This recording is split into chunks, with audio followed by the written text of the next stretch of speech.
Wise, or better yet, the pride of Thailand is what I like to call it. I had to see what all the fuss was about. I saw all the glowing reviews, and as I always tell you guys, I'm not so much a YouTuber or a watch reviewer as much as I am a watch enthusiast that just likes to press record. So I wanted to take a look at this Wise watch to see what all the fuss was about. I saw it in all the community forums. I saw multiple enthusiasts collecting multiples of the Wise watches, and I wanted to see what the reason was and why they were so sought after and why people were so excited about them. Talking about value for money, talking about specs and everything else for that brand altogether. Wise is a Thailand watch enthusiast brand that started in 2008, designed by Thai designers and hand assembled, most commonly known for using 904 stainless steel. They build their watches to order, which minimalizes inventory risk and preserves cash flow. This enhances quality control, customization. Assembling per order allows Wise to respond to customer preferences more effectively. So when you go on their website and you take a look at some of their models that they have on offer, you can choose small things that you want to have personalized, like GMT hand colors and everything else. So that's the reason why they prefer to assemble them when you make the order. And if you decide to change your mind on something, if you can catch them right before they actually assemble your watch, they're able to switch things up for you and make sure that you're happy. The specifications for this ADAMASCUS ADX 120 specifically for this model is a diameter of 40 millimeters, a lug-to-lug of 47.3 millimeters. It has a thickness of 12.5 millimeters, a lug width of a strap-friendly 20 millimeters. The crown is 6.5 millimeters. It has a water resistance up to 200 meters. It weighs 75 grams for the watch head alone, and the bracelet is an additional 75 grams, which brings the total to 150.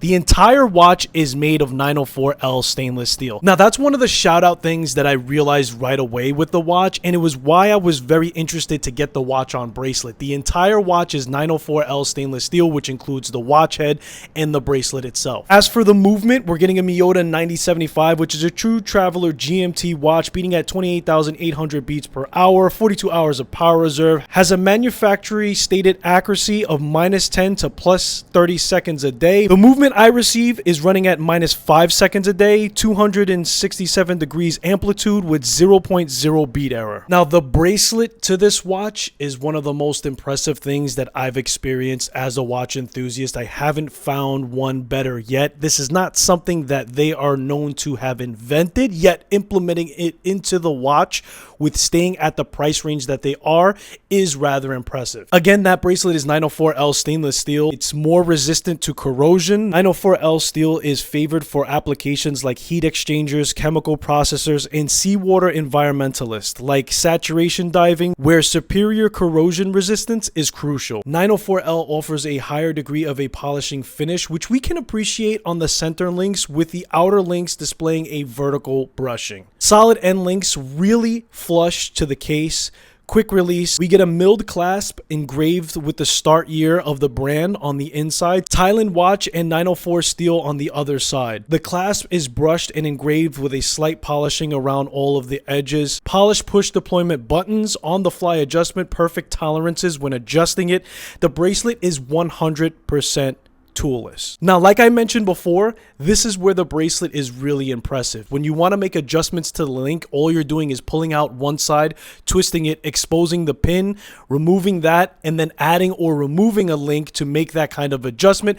Then you have that on-the-fly adjustment and quick release. So any function that you want to do physically with this bracelet, it's able to do completely without a tool.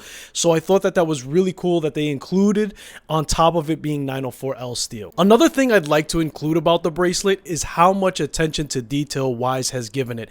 At the attachment to the lug-to-lug, it's super flush.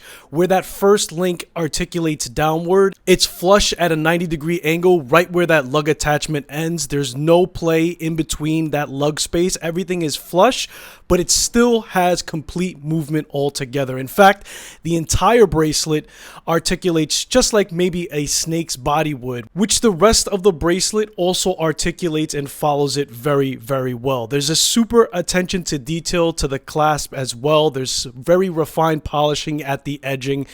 Wise really is a watch enthusiast brand, and you can tell that just from the bracelet, where other other brands sometimes will take a cheaper route and try to scapegoat out of it. They double down and make sure that it runs parallel to the watch head itself. It also makes the wearing experience complete when that bracelet drapes around your wrist very, very close. It doesn't have any rattling issues. And I reserve this for only the best of the best bracelets that I come across. The bracelet is really supple. Now, for the improvements of this bracelet, there's two sides of this coin.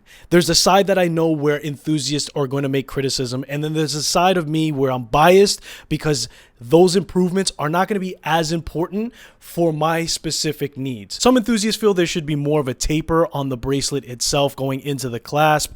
They think that the clasp itself should be a little smaller. Also, having less polishing on the center links, or a more practical way where you could pick up less scratches, like adding a scratch resistant coating to the bracelet itself. I don't necessarily feel that the watch needs a taper, nor do I feel like the clasp needs to be smaller. I get why you would say that. I guess aesthetically it would make it look a little nicer. However, I feel that the way the dimensions are now balances out the watch head enough, and not having so much of a taper or a smaller clasp does give it more of a masculine feel. So in my 7¼ inch wrist, I was happy and fine with not having to change that design. But again, I understand why those would make that criticism and would enjoy that even more. And if Wise did make those changes, I'm not going to complain at all. When it comes to the polishing, that's something that's practical. Look, it makes sense that Wise does a high polishing to flex that 904L steel finish that it gives, because 904 gives a better polish. Therefore, you want to display that. That being said, if they added a scratch resistant coating, that might make everyone happy. For the case back, we get an exhibition style, sapphire crystal, circular brushing, and polished at the edge, engraved with spec text. From this view, you could see a decorated custom rotor that says ADAMASCUS GMT. It has the Wise W logo, and it says Thailand watch. And the country of Thailand is polished into it. And overall, there's less of a wobble than expected for a Miyota movement. Now, the only improvement that I could think of for the case back personally would be a solid case back. And I would only recommend that if, in fact, you can get the watch to be even thinner by doing so. The Miyota movement is not highly decorated. It is nice that they gave us a custom rotor. However, I don't feel that that is completely necessary in my opinion. And again, if you could get an overall thinner case by giving it a solid case back, I'd rather that and then have a nice engraving within it. We get a screw down crown, smooth tolerance when screwing it into the crown tube itself. Again, it's 6.5 millimeters. It has a good knurling for grip. Polished and signed with the Wise logo. The crown guards also have a very interesting shape to them. As for the case itself, we get a horizontal satin brush framed completely in a mirror polished running along the entire side around the case, including the lugs itself. Vertical brushing on the top of the lug. We even get a high polish in between the lug to lug itself. There's a lot of attention to detail when it comes to the case finishing itself. It's not necessary for you to polish in between the lug to lug, but they did it anyway just because they wanted to give it a complete finish. That polished framing that goes entirely throughout the watch is a really nice effect, and it shows that Wise really cares and really puts the effort going the extra mile. We get a GMT style ceramic bezel insert, BGW9 filled. It's bi-directional with 72 clicks. It has really good knurling to match the crown itself. It has a snappy click. The tolerances to the turn confidently stays in its desired position. For the crystal, we get a sapphire sandwich effectively with that sapphire crystal on the exhibition case back. It has AR coating not only in the front of the watch but also in the back for you to display very clearly. It is applied very effectively. There are enough layers. When you are in direct sunlight, you have no issues whatsoever. As for the dial, we get rose gold framed hands, BGW9 filled, except for the hour hand, which has GLW9 with a green glow instead of a blue glow. I love the shape of the hour hand specifically, and I associate it with Wise directly. The main plate to the dial has a sunburst gray with applied indices and aperture at the 6 o'clock, both of which are framed in rose gold polished to match the hands.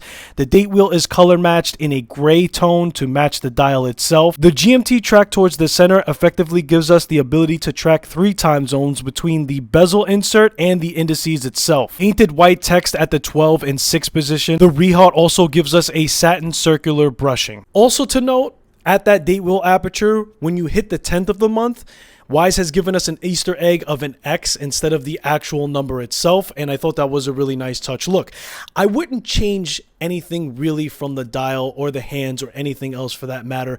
Here's where my input comes into play. At that 12 o'clock position, I really feel that Wise has a super cool logo that we can see at the crown itself, and we could see it throughout Wise's advertising.